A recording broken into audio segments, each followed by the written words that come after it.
Tagalog. Okay, sige.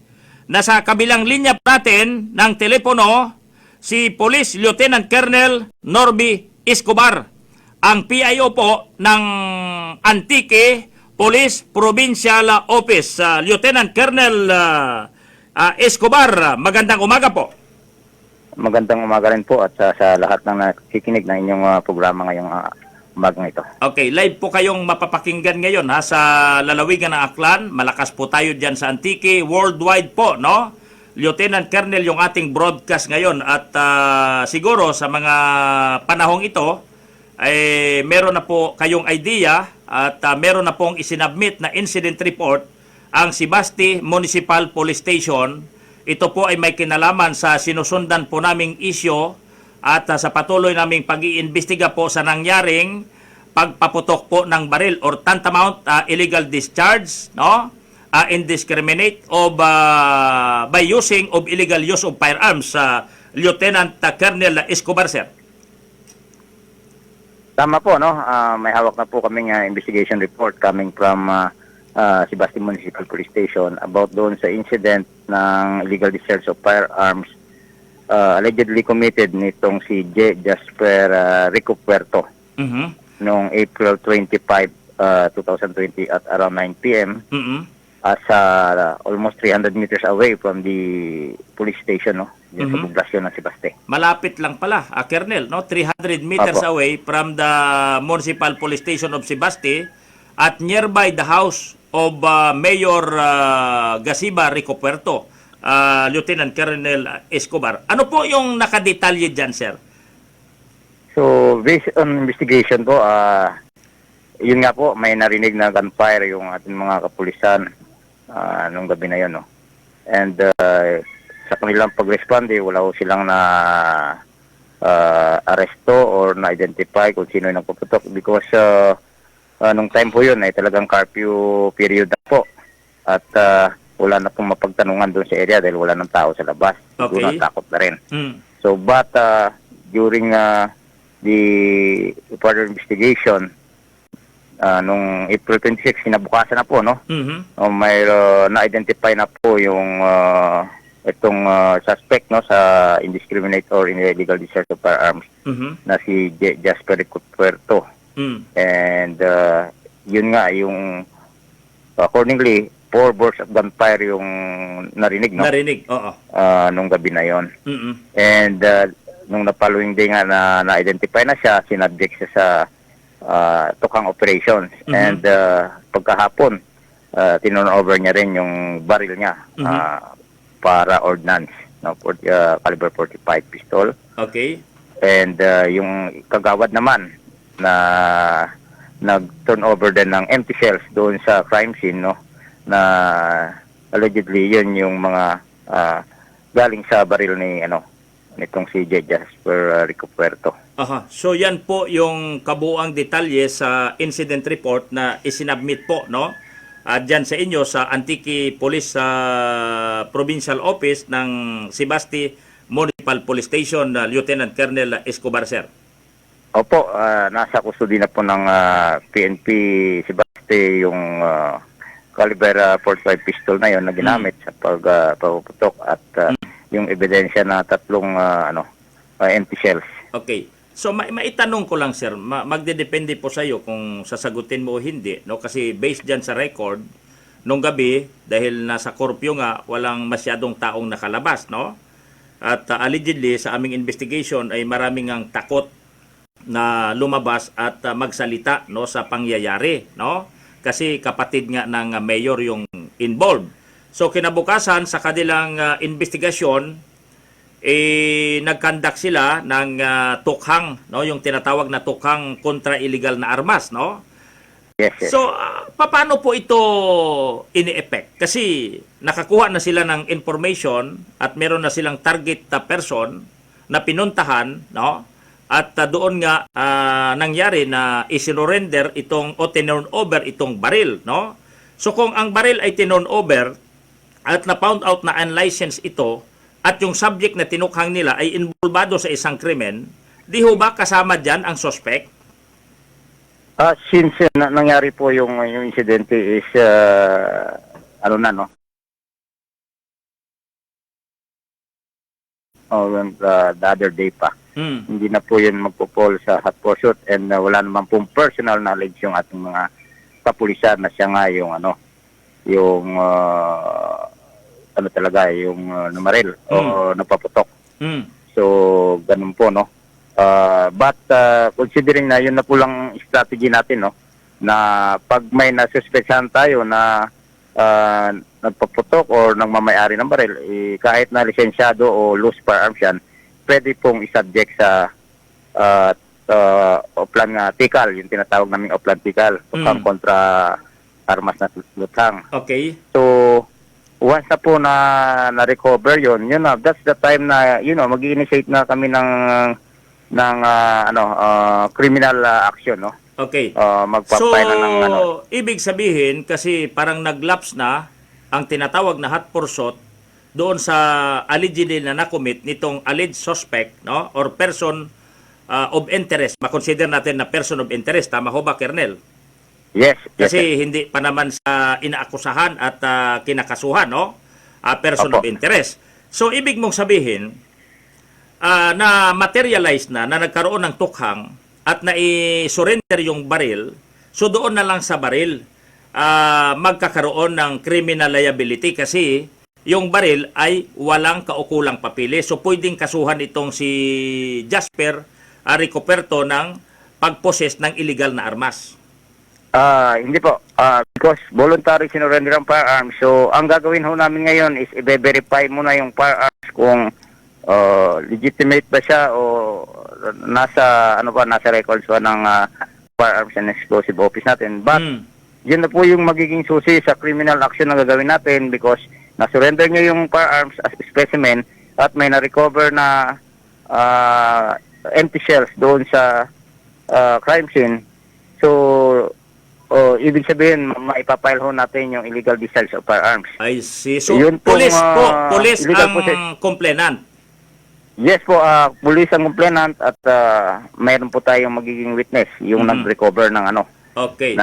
Actually, nakuha na po ng statement at ready na for filing but since hindi na allow ngayon ang regular filing through magpunta doon sa aming prosecutor dito sa San Jose. Okay. So, inaayos pa po at ipapile naman talaga ang kaso against dito kay Jasper Ricoperto pero hindi po natin pwedeng kasuhan ng illegal possession of firearms because voluntary pong sinurrender ang firearms. But yung pag-surrender niya na yun, itong malaking tulong ho yun para talagang mag-prosper yung kasong papay na illegal discharge of firearms. So, granting kasi na mayroon tayong na-recovered na empty shells na isa-subject po for cross-matching comparison sa ating crime laboratory. Tama po, sir. At salamat po sa iyong ibinigay na mensahe ngayon, naintindihan na po ng ating mga kababayan kung ano po ang prosesong sinusunod, Hindi po makasuhan sa illegal position kasi hindi po naaresto at nakuha sa kanyang position and control. Tama ho ba? Tama po. Okay, now ganito na lang. Kasi tinukhang siya at binuluntary surrender yung armas.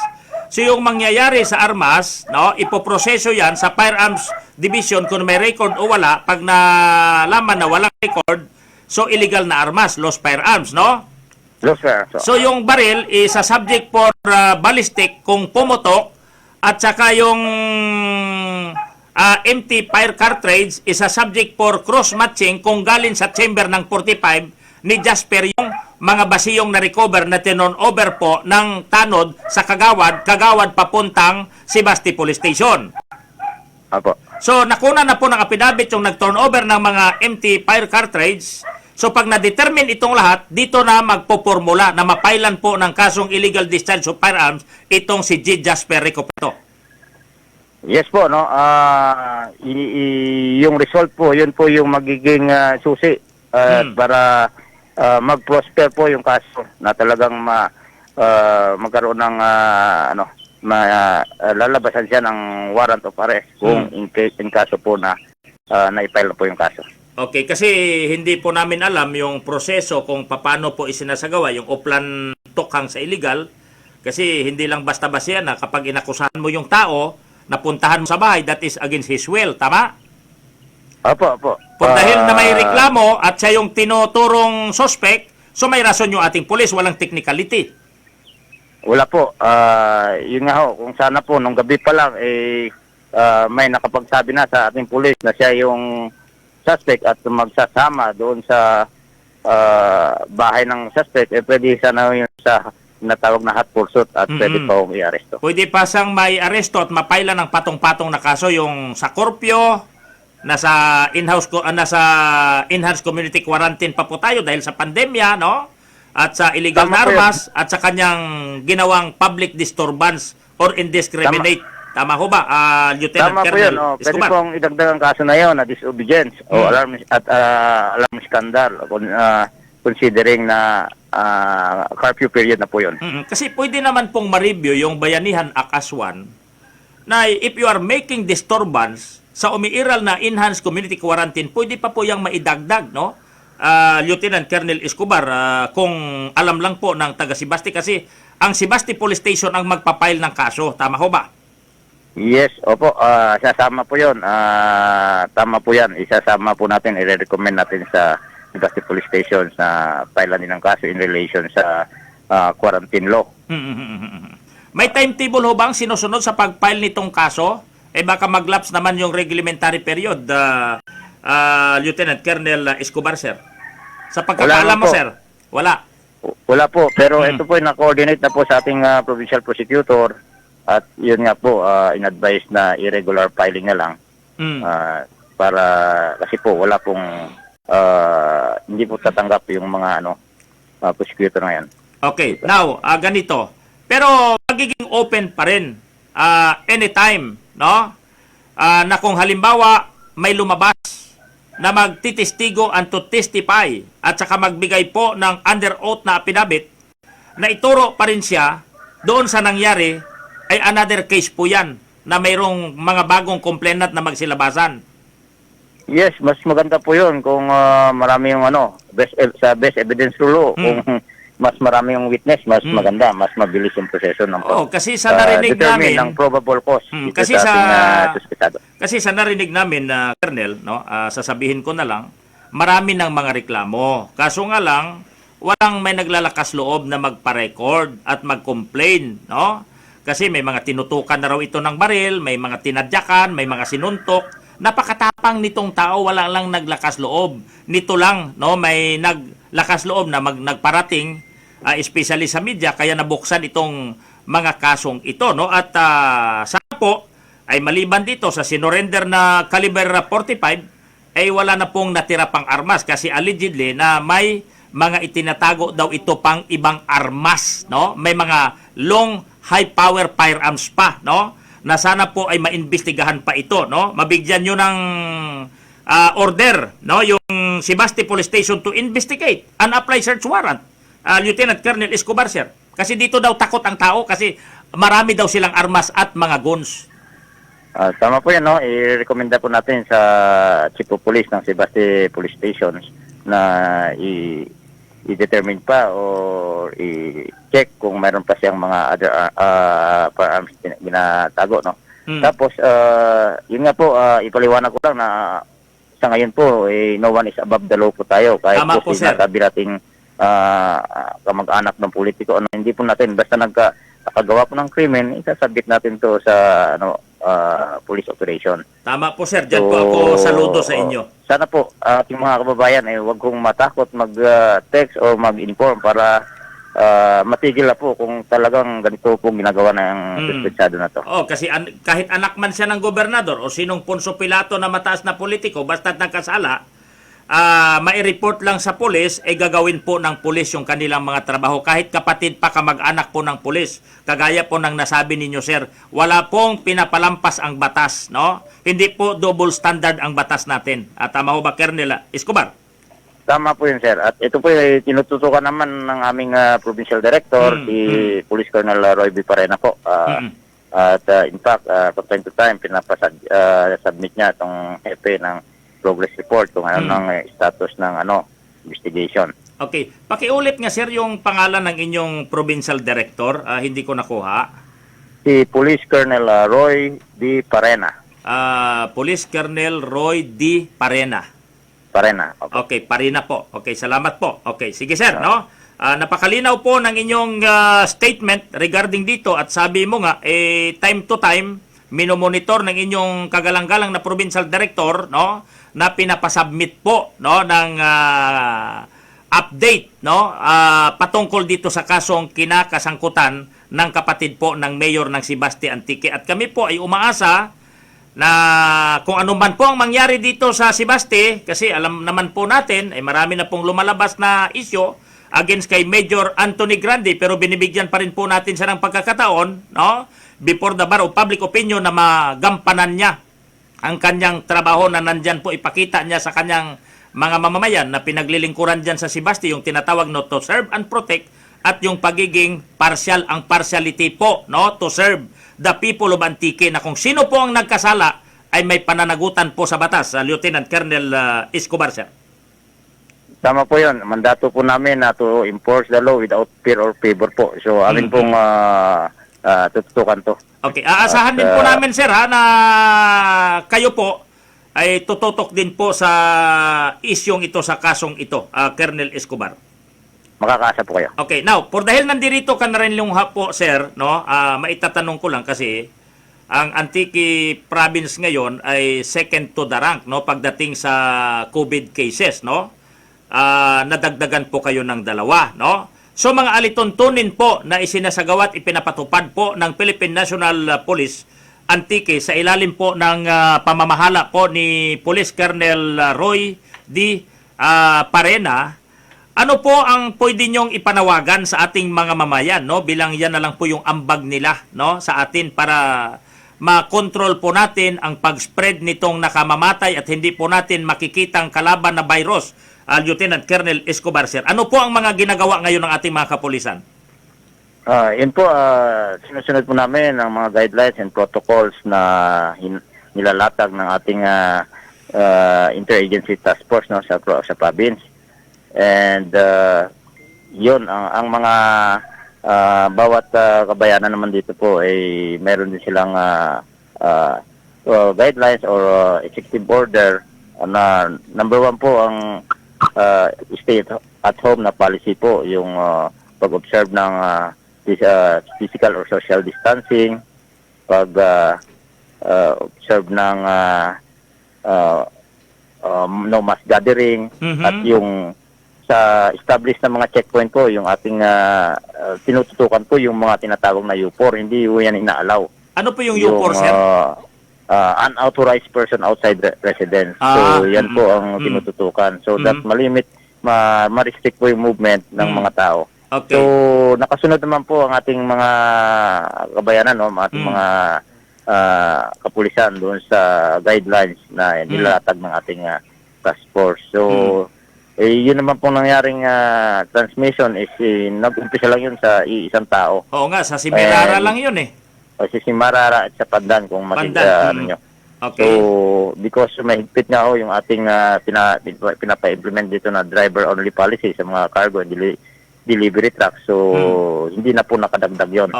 So, hopefully, so far, wala naman ng recorded deaths dito sa Antique. And na-determine naman ho through contact tracing sino yung mga other kung tawag na downlines or naka-associate nitong original and the yung downline din ng mga naka-associate ng original. So nako-contain na pa so far, nako-contain na ngayon yung yung mga personalities or persons na posible pang transmit or naka-contract dito sa original na nagdala ng virus dito sa Antique. Doon po sa nakapasok na mga BGMP personnel, kasi nag-cross border sila, wala ho ba tayong mga PNP personnel na isinailalim sa quarantine? Nung yung time po sa control points, yung nag-initiate ng contact doon sa BGMP personnel ay pinahinga na po muna. No? Pinasa ilalim sila sa quarantine protocol at monitoring. Tama ho ba? Yes. Yes, sir.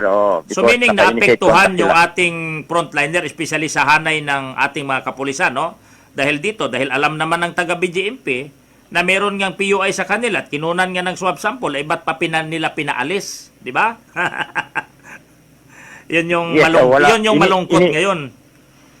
Initial, during that time, wala pong knowledge kasi ang ating mga nagmaman sa border Oo, control. yun nga, sir. So, No? late Kasi na lang inosente nga tayo, napasukan, so yan yung nangyayari na sana, katuwang po natin, nagme-maintain at nagko-control po no, sa in and out at sa hindi natin kagustuhan na pagkalat pa po nitong pandemya dyan sa inyong lugar. No? Pero, how about naman po sa mga numbers of violator dyan? Kasi gusto nating ipaintindi na wag naman po nilang masamain yung ginagawa ng ating pulis kasi yung ginagawa ng ating pulis ay para naman po sa ating kaligtasan lahat. Kamusta po yung mga numbers of violator ninyo? So far, namamanage naman po, no? Although, everyday, kung sa ngayon, parang wala na tayong na-apprehend. Most common violations po yung sa curfew, no? Curfew, oo. Yun lang naman, yung nasa labas pa ng kalsada. But others, may mga ilan na lasing na nakasuhan ng direct assault, ganon, kasi alarming scandal. So pag yun lang ho, wala naman pong problema in terms of pag-implement nating mga kapulisan. So, wala akong mga reklamo tayong na receive na may na-commit na human rights violation. Yung Oo, at wala naman pong nag-amok dyan dahil nga sa gutom na at naiinis sa ayuda ng gobyerno na kakahintay, Colonel. So far wala rin po at kung titingnan po natin ang data namin, yung 8 focus crime namin, halos wala akong Curfew lang talaga. property. Curfew lang talaga, no? Opo, talagang bumaba po ang ating krimen dito. Yung Nakatulong average din natin, pala si COVID, ha? yes, opo, nakatulong. Okay. So about sa Lake Urban, wala naman kung anong mga violator dyan sa mga manginginom.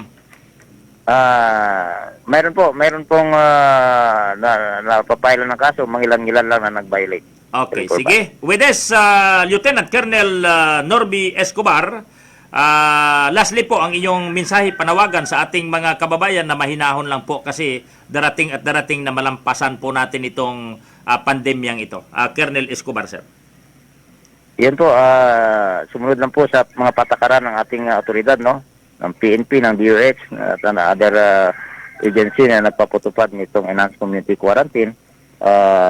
Kailangan lang natin ng supreme sacrifice, discipline, at maging law-abiding citizen, no, para ma-carve natin itong pandemic na to. And malapit na, and in fact, hindi na tayo nakasama ang Antique sa ECQ. General na tayo, di ba? extension ng ECQ, general na.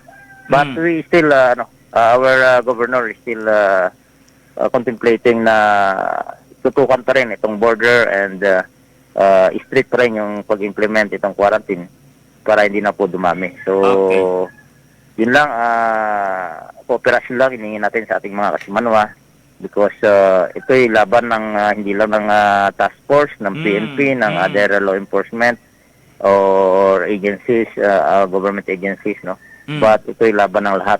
Kasi, tama ho kayo. Hindi po ito laban ng pulis, ha? Kasi hindi po nila makikita at hindi po ninyo pwedeng barilin, hindi nyo na makikita si virus. Ha? Tama ka po, laban po natin itong lahat. Sama-sama po tayong labanan ito. Okay. Sige, yes, mabuhay po kayo, Lieutenant Police Lieutenant Colonel Norby Escobar. Ingat po kayo, sir. Maraming salamat at magandang umaga.